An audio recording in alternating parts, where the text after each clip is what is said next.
வடிவேலன் குடிகொண்டு வாழ்கின்ற ஊர், வளம் சூழ கடலோரம் வளர்கின்ற ஊர், சுடர்வேலால் வரும் நீரை சுவைக்கின்ற ஊர், படை வீட்டில் ஒன்றான பதியாம் செந்தூர்.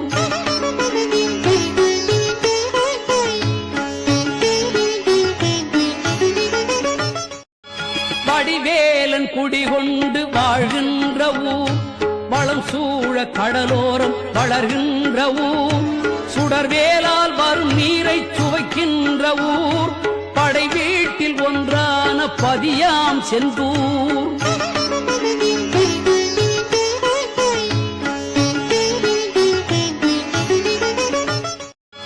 வடிவேலன் குடிகொண்டு வாழ்கின்ற ஊர், வளம் சூழ கடலோரம் வளர்கின்ற ஊர், சுடர்வேலால் வரும் நீரை சுவைக்கின்ற